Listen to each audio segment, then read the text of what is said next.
Segunda Tesalonicenses, capítulo 1, versículos 1 al 12, dice de la manera siguiente: en el nombre del Padre, del Hijo y del Espíritu Santo. Pablo, Silvano y Timoteo, a la iglesia de los tesalonicenses, en Dios nuestro Padre y en el Señor Jesucristo. Gracia y paz a vosotros de Dios nuestro Padre y del Señor Jesucristo. Debemos siempre dar gracias a Dios por vosotros, hermanos, como es digno, por cuanto vuestra fe va creciendo y el amor de todos y cada uno de vosotros abunda para con los demás. Tanto que nosotros mismos nos gloriamos de vosotros en las iglesias de Dios, por vuestra paciencia y fe en todas vuestras persecuciones y tribulaciones que soportáis. Esto es demostración del justo juicio de Dios, para que seáis tenidos por dignos del reino de Dios, por lo cual asimismo padecéis. Esto es demostración del justo juicio de Dios, para que seáis tenidos por dignos del reino de Dios, por el cual padecéis. Releo porque es importante este versículo. Porque es justo delante de Dios pagar con tribulación a los que os atribulan, y a vosotros que sois atribulados, daros reposo con nosotros cuando se manifieste el Señor Jesús desde el cielo con los ángeles de su poder, en llama de fuego, para dar retribución a los que no conocieron a Dios ni obedecen el Evangelio de nuestro Señor Jesucristo, los cuales sufrirán pena de eterna perdición, excluidos de la presencia del Señor y de la gloria de su poder. Es temerario este versículo. Los cuales sufrirán pena de eterna perdición, excluidos de la presencia del Señor y de la gloria de su poder. Cuando venga en aquel día para ser glorificado en sus santos y ser admirado en todos los que creyeron, por cuanto nuestro testimonio ha sido creído entre vosotros. Por lo cual asimismo oramos siempre por vosotros, para que nuestro Dios os tenga por digno de su llamamiento y cumpla todo propósito de bondad y toda obra de fe con su poder, para que en el nombre de nuestro Señor Jesucristo sea glorificado en vosotros y vosotros en Él, por la gracia de nuestro Dios y del Señor Jesucristo. Es importante, hermano, para cualquier leyente observador, para cualquier cristiano observador, esté recién convertido o tenga mucho tiempo en el Señor. Pero cuando un cristiano lector es observador, nos podemos dar cuenta que al leer primera y segunda de Tesalonicenses, vemos que cada capítulo, hermano, de las dos cartas tratan el tema de la venida del Señor. Estas cartas, primera y segunda, se han catalogado por muchos estudiosos como las joyas escatológicas de la Biblia, porque allí el apóstol Pablo, dirigido por el Espíritu Santo, da instrucciones precisas, muy detalladas acerca de la venida del Señor. Por eso, cuando nosotros revisamos esta lectura de primera y segunda de Tesalonicenses, tenemos que ser observadores y detallar versículo por versículo, capítulo por capítulo, para que la sabiduría del Señor pueda orientarnos y enseñarnos cuál es el mensaje verdadero de estas parábolas, de estas dos cartas. El tema de la venida del Señor encierra muchos puntos acerca de los eventos futuros, escatología, lo que estamos viendo en la escuela dominical, muy importante. Y todo esto lo enseña la Biblia. Pero para todos los creyentes, hermanos, para todos los que hemos conocido a Cristo, todos aquellos que hemos entregado nuestra vida al Señor Jesús, todo, absolutamente todo está resumido en Romanos capítulo 8, versículo 1, donde dice: ahora pues ninguna condenación hay para los que están en Cristo Jesús. Amén. Entonces, si usted ha aceptado a Cristo verdaderamente en su corazón, ha hecho una decisión genuina por el Señor, ninguna condenación pesará sobre usted, porque todo, absolutamente todo, ya lo pagó el Señor en la cruz del Calvario. Amén. Entonces la iglesia del Señor debe estar tranquila, pero sin dejar de anunciar las buenas nuevas de salvación. No podemos caer en la trampa del enemigo de las 3 S: santo, salvo y sentado. No podemos caer en esa trampa. Debemos ser santos, agradecidos y activos por la obra del Señor. El apóstol Pablo nos enseña que la venida del Señor por su pueblo será, y esto lo enseñaba la maestra Lilian en la escuela dominical, muy importante. El apóstol Pablo nos enseña que la venida del Señor por su pueblo será de gozo y consuelo para todos los que tengamos la fe puesta en nuestro Señor Jesucristo. Será de gozo y consuelo para la iglesia, para toda la iglesia. Pero será de dolor y vano arrepentimiento. Dolor y vano arrepentimiento para todos los incrédulos que rechazaron en su momento la gracia y la misericordia del Señor. Y esto lo dice claramente Juan 3, 17 y 18. No podemos tomar solamente Juan 3, 16. Cuando leemos 17 y 18 nos da una explicación concreta de lo que acabamos de leer. Para los creyentes del primer siglo, ellos están tan compenetrados con la venida del Señor que habían tomado la situación como si Cristo viniera en ese momento. Y eso lo leemos en la primera carta de Tesalonicenses. Por eso Pablo se vio en la obligación de escribir la segunda carta, explicándole, como dice Hechos capítulo 1, versículo 7,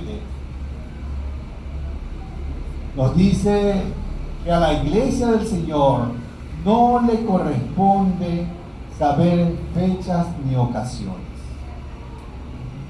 No podemos caer en esa trampa. Hay un predicador mexicano, el hermano Alduzzi, muy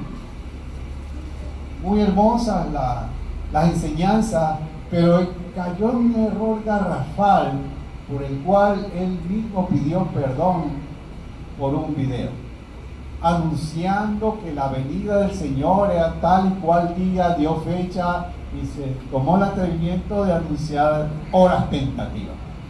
Porque son personas que de alguna manera están tan compenetrados, han estudiado tanto el tema que caen en el error. Y eso no lo enseña la Biblia.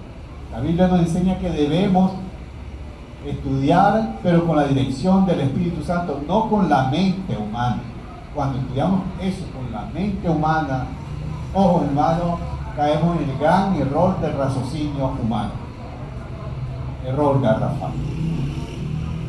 Entonces, la venida del Señor nos dice que será como ladrón cuando avisa que va a atacar una casa. No, como ladrón en la noche, inesperada. Dice también que será como el relámpago de la madrugada o de la noche, en un abrir y cerrar de ojos. La iglesia está llamada a esperar al Señor Jesús. Para eso el Señor nos ha dado señales. No nos ha dado fecha, pero nos ha dado muestras, señales, orientación, guía, para que la iglesia no esté dormida, para que no seamos cristianos tibios, sino cristianos fervientes, para que no estemos dormidos como los que duermen, sino despiertos, esperando al Señor.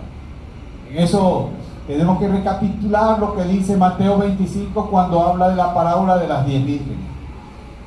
Todas estaban dormidas, pero con la gran diferencia de que 5 estaban preparadas y 5 no estaban preparadas. 5 tenían aceite en su lámpara, 5 no tenían aceite en su lámpara.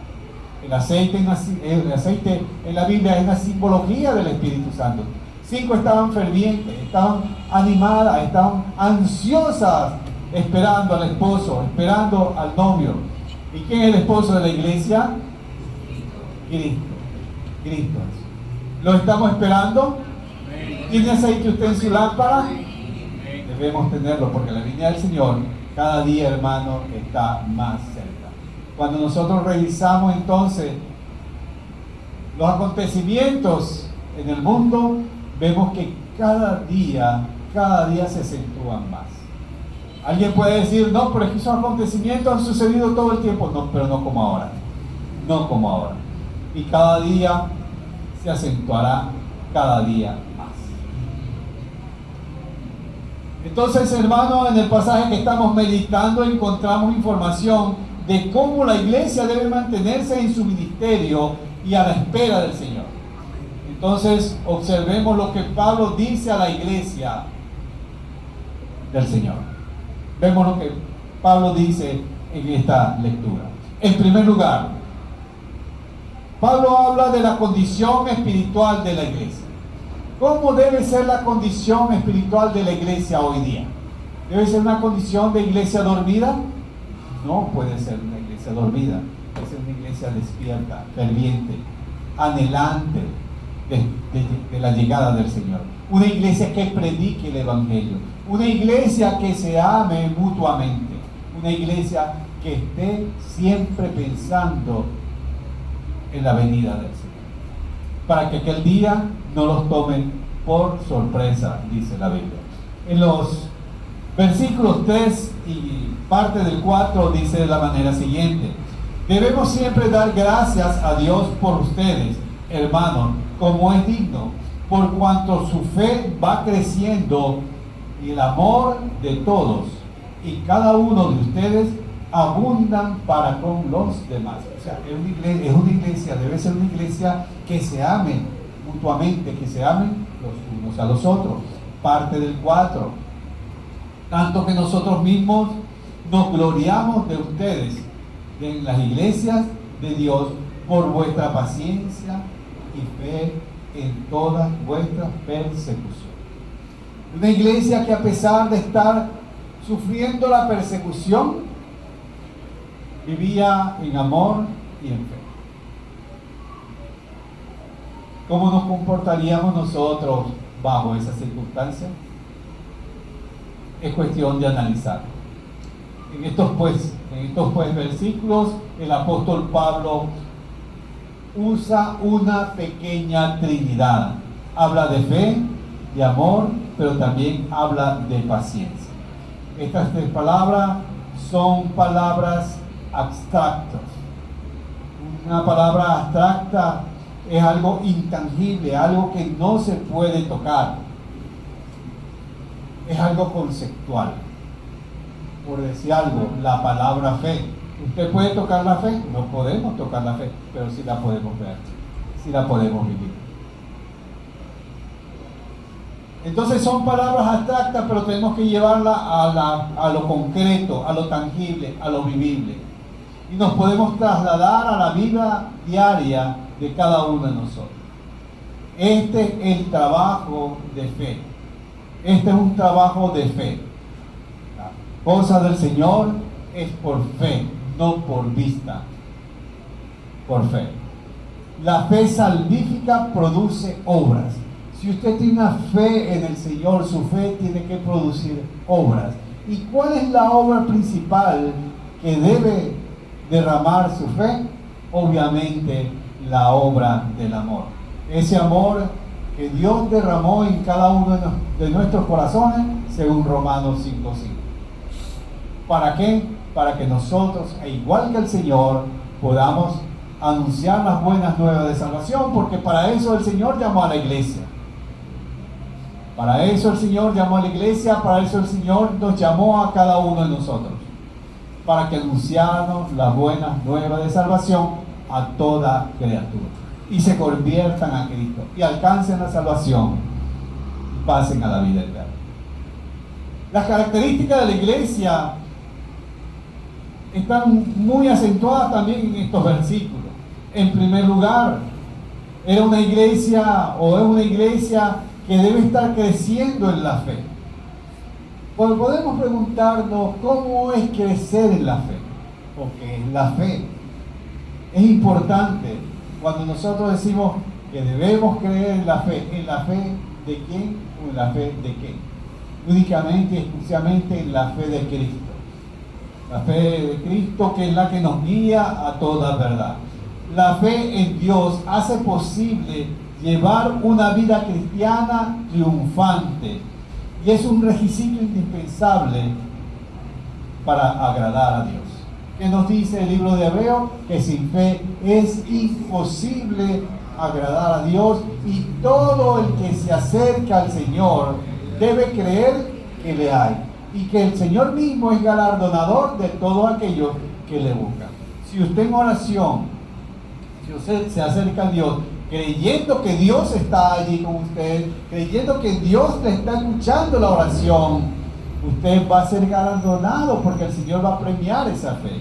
Pero si usted ora de manera como oraba aquella señora que se acercó a la ventana y oraba para que el monte se moviera, y cuando terminó de orar dijo, bueno, yo sabía ciertamente que esa montaña no se iba a mover. O sea, no podemos dudar cuando estamos orando. Es pecado inclusive, es pecado dudar cuando nos acercamos al Señor. Es pecado. Entonces debe ser una iglesia, amados del Señor, que debe estar creciendo continuamente en la fe. La fe siempre va acompañada de un testimonio que hace brillar al creyente. Por cuanto, cuando nosotros revisamos entonces Hebreos capítulo 11, vemos que allí hay como una aglomeración de hermanos que fueron triunfantes mediante la fe. Y podemos compararnos, si se quiere, con alguno de ellos. En la parte B dice que es una iglesia que debe estar creciendo en amor. ¿Por qué en amor? Porque el amor es la naturaleza de Dios, es la esencia de Dios. Dios se revela a su pueblo única y exclusivamente por amor. Dios se personificó en la persona del Señor Jesucristo por amor. Y Dios vino a morir en la cruz del Calvario por todos nosotros por amor. Y por amor la iglesia del Señor debe también anunciar las buenas nuevas de salvación a toda criatura. El que permanece en amor permanece en Dios y Dios en él. Dice primera de Juan 4:16. El punto B, la iglesia debe estar creciendo en la paciencia para con los santos y también con los incrédulos. La palabra del Señor nos dice que nosotros debemos tener paciencia los unos a los otros. Debemos soportarnos los unos a los otros, aún los difíciles de soportar, dice la Biblia.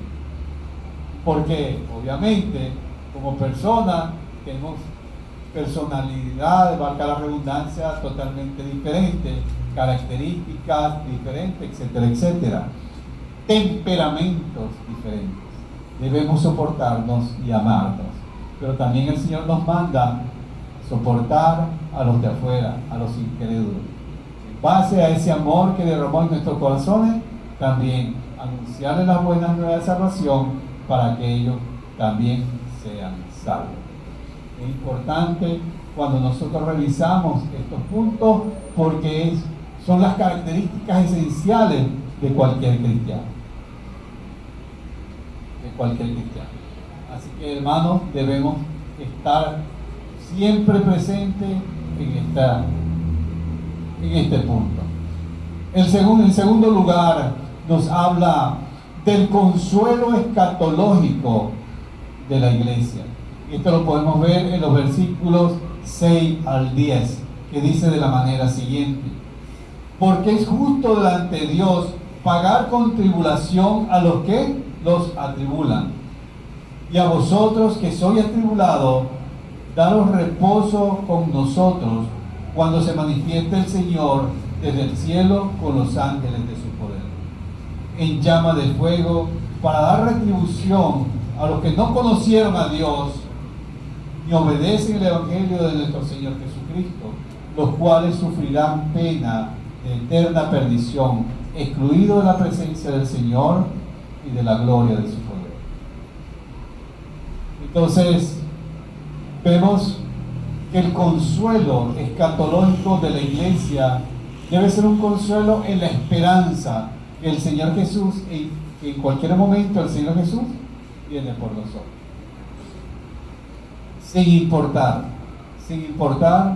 lo que como iglesia, como personas, como familia, como individuos estemos pasando. El Señor no nos llamó a transitar por un camino de rosas. El Señor nos dijo claramente en su palabra que en el mundo tendréis aflicciones, tendréis lucha, tendréis enfermedades, inclusive dudarán muchos, pero no teman, porque el Señor ha prometido estar con nosotros, el Señor ha prometido estar con la iglesia todos los días hasta el fin del mundo. Y si el Señor está con nosotros, entonces seremos más que vencedores. Amén. Amén. Seremos más que vencedores única y exclusivamente en Cristo Jesús. El Señor vendrá para vengar a su pueblo, según el versículo 6, donde habla de los burladores que ignoran al rechazar la obra redentora de nuestro Señor y Salvador Jesucristo. Y eso es tangible, eso es visible, eso se puede palpar en el mundo. Cuando tú le hablas de Cristo a cualquier persona inconversa, puede ser que te diga, pero es que yo estoy escuchando que Cristo siempre viene y nunca ha venido. ¿Y sabes por qué no ha venido? Por amor y paciencia, porque no quiere que te pierdas. Eso es lo que la gente del mundo ignora. Habla de la gran tribulación. Y esta es una palabra bastante interesante, que significa apertura, opresión, también significa aflicción. Hablaba yo con mi hermano Carlos al principio, después de la dominical, y hablábamos que este periodo, como dice la Biblia, efectivamente es un periodo tan delicado, tan fuerte, como nunca antes la humanidad lo ha vivido. Prontamente van a estar estudiando con la hermana Lilian los 7 sellos, las 7 copas, y si nosotros discernimos esto a detalle, podemos ver lo que verdaderamente significa, o el significado de la gran tribulación. La gran tribulación, según la Biblia, va a ser después del rapto de la iglesia, no será antes del rapto. Lo que nosotros, la iglesia del Señor, estamos esperando es el rapto de la iglesia, ¿sí o no? ¿Usted está esperando el rapto de la iglesia? Hermana Neida y qué más. Nada más, todos hermanos, todos debemos estar esperando ese gran acontecimiento, porque el Señor viene por su iglesia. Amén. Usted es la iglesia del Señor. El Señor viene por usted en cualquier momento. Debemos estar preparados como aquellas 5 vírgenes. Ese es el rapto de la iglesia. Es lo que la iglesia del Señor estamos esperando. Recuerden muy bien, hermanos, que la iglesia no pasará por la gran tribulación. Aquí voy a abrir un paréntesis, porque puede entrar en juego las teorías de la premilenial, amilenial, postmilenial. Pero cuando nosotros somos estudiantes, observadores de la Biblia, hermanos, no necesitamos pertenecer a una rama doctrinal para defender lo que la Biblia claramente dice. Ya vamos a entrar en detalle en algunos puntos. Esta enseñanza está plasmada en la palabra de Dios para consuelo de la iglesia. Cuando nosotros observamos lo que dice el libro de Génesis capítulo 7, nos damos cuenta que Noé estuvo predicando el Evangelio durante 120 años y absolutamente nadie le creyó. Esa justamente también es la misión de la iglesia. La iglesia no va a pasar por la gran tribulación, pero es obligación de la iglesia anunciar a los incrédulos lo que le viene si no aceptan a Cristo. La perdición total para ellos. Es la obligación de la iglesia advertir al mundo y a los incrédulos del juicio que se les aproxima, así como también lo anunció Noé durante aquellos 120 años. Pregunta: ¿por qué cree usted que la iglesia del Señor no pasará por la gran tribulación? No estoy defendiendo ninguna doctrina de premilenial, ni amilenial, ni postmilenial. Simplemente estoy razonando según lo que dice la Biblia. En primer lugar, porque la iglesia del Señor no va a pasar por los juicios de Dios que Dios demandará sobre todos aquellos que rechazaron la obra redentora del Señor. La Biblia dice claramente que el castigo será para los incrédulos, no para la iglesia. El Señor ya pagó por la iglesia. La iglesia no tiene que pagar doble precio. Él ya pagó por todos nuestros pecados. Lo dice claramente la Biblia. Y un Dios justo no va a demandar dos veces el mismo pago. La gran tribulación será un evento tan horrible, hermano, nunca ha pasado en toda la humanidad. Nunca ha pasado. Por eso, hermano, debemos estar súper pendientes con las cosas que se aproximan. Será entonces de eterna perdición para todos aquellos que han rechazado y siguen rechazando la obra redentora del Señor Jesús. En tercer y último lugar, nos habla de un soporte espiritual de la iglesia. Un soporte espiritual de la iglesia en los versículos 11 y 12. Dice de la manera siguiente: por lo cual asimismo oramos siempre por ustedes, para que nuestro Dios los tenga por digno de su llamamiento y cumpla todo su propósito de bondad y toda obra de fe y de poder en cada uno de ustedes, para que el nombre de nuestro Señor Jesucristo sea glorificado en ustedes y ustedes en Él, por la gracia de nuestro Señor y Salvador Jesucristo. La oración del pueblo de Dios en la palabra del Señor en Mateo 25:13 nos dice que debemos velar, pues no sabemos el día ni la hora en que el Señor ha de venir. Ahora bien, ¿cuál sería la mejor manera de velar? ¿Cuál sería la mejor manera? La oración. La oración debe estar muy presente en el pueblo de Dios, hermano. La iglesia que no ora es una iglesia que está destinada a desaparecer. Porque si no ora, quiere decir que no tiene fe en el Señor Jesús. Si no ora, quiere decir que no está esperando al Señor Jesús. Si no ora, no quiere hablar con su Salvador. Entonces, cuando nosotros oramos fervientemente al Padre en el nombre del Señor Jesús, el Señor comienza a guiar. El Señor comienza a guiar y comienza a hablar a nuestras vidas. Es lo que muchas veces nosotros no entendemos, y por eso es que muchas veces vivimos, en vez de vivir de victoria en victoria, vivimos de fracaso en fracaso. porque la victoria única y exclusivamente en todos los ámbitos de nuestra vida la tenemos mediante nuestro Señor y Salvador Jesús. Recordemos la parábola de las 10 vírgenes.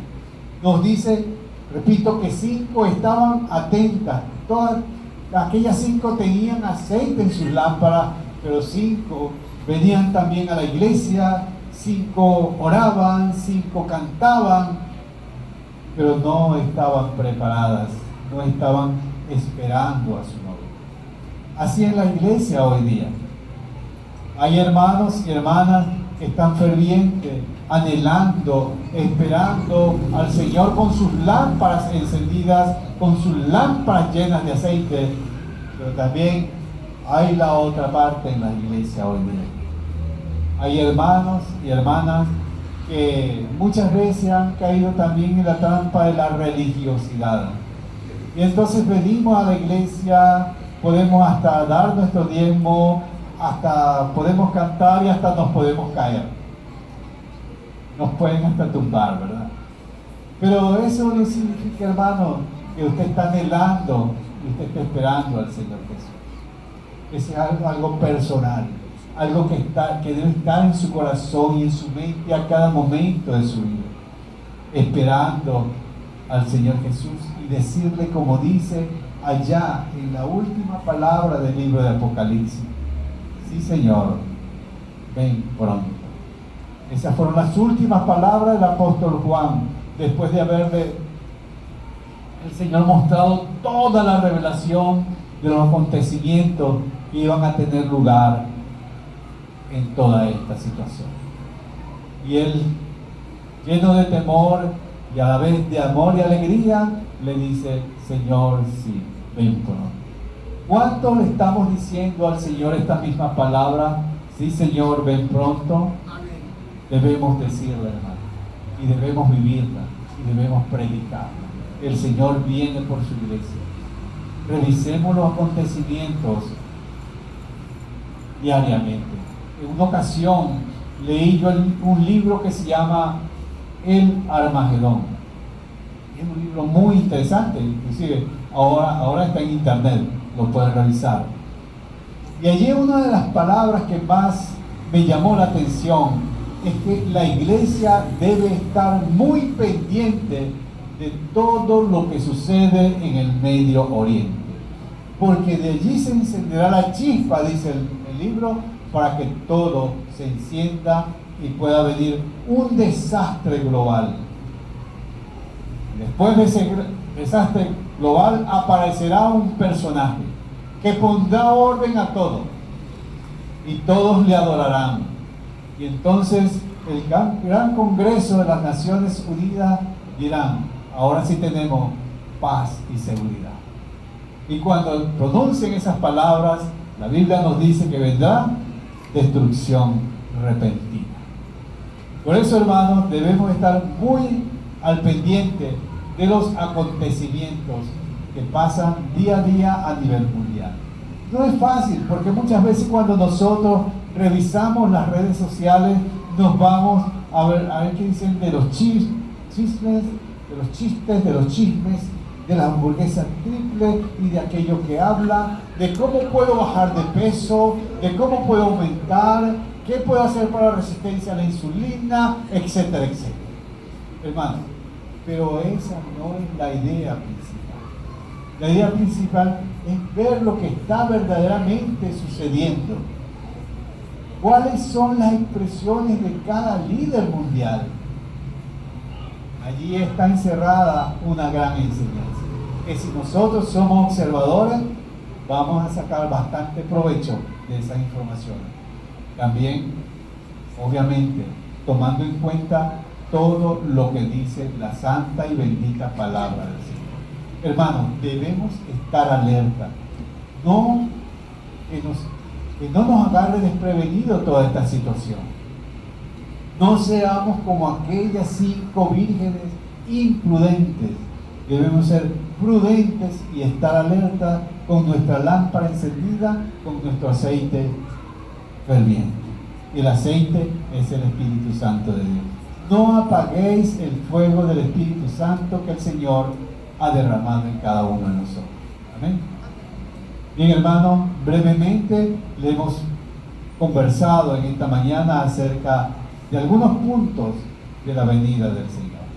Espero que los revisemos a detalle y podamos decirle al Señor, como dijo el apóstol Juan: sí, Señor, ven pronto. Dios le bendiga. Quiero orar por la iglesia. Pongámonos de pie, por favor.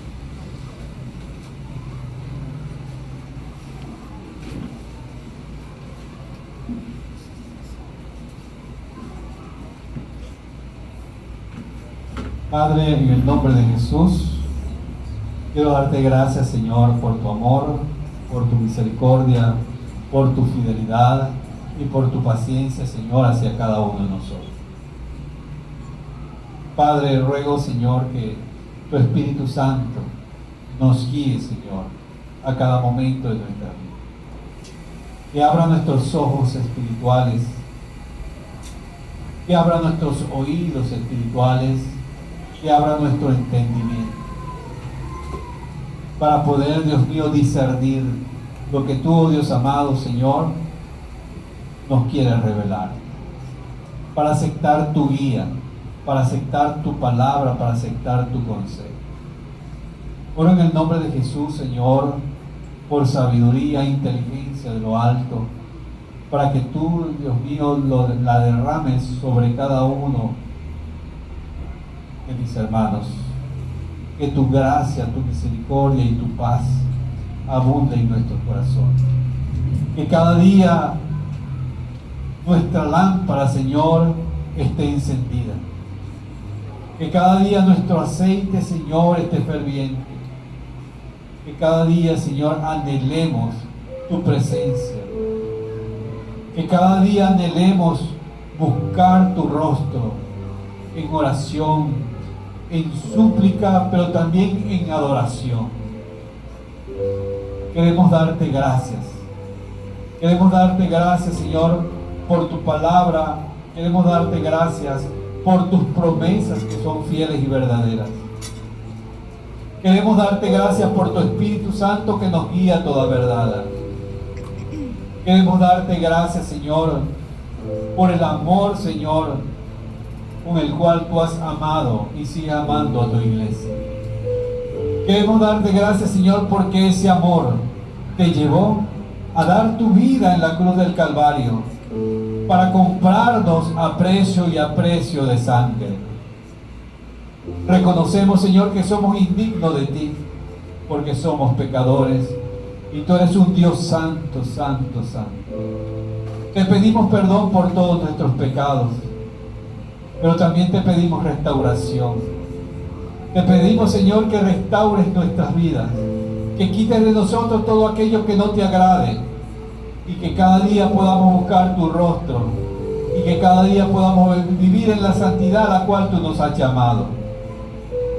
Bendice pues tu iglesia, Señor, y guíanos siempre con tu favor y tu gracia.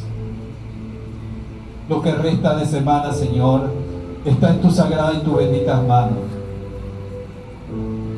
Guíanos, Señor, protégenos y bendice. A cada hermano que trabaja, Señor, ayúdales. Los que no tienen trabajo, Señor, provéele, Padre, un empleo. Los que tienen necesidad, súpleles, Señor. Los que están enfermos, Señor, sánales. Por tu misericordia te lo ruego. Tu iglesia, Señor, está en tus sagradas manos. Ruego tu bendición para ella. En el nombre de Jesús, te lo ruego y te doy gracias. Amén.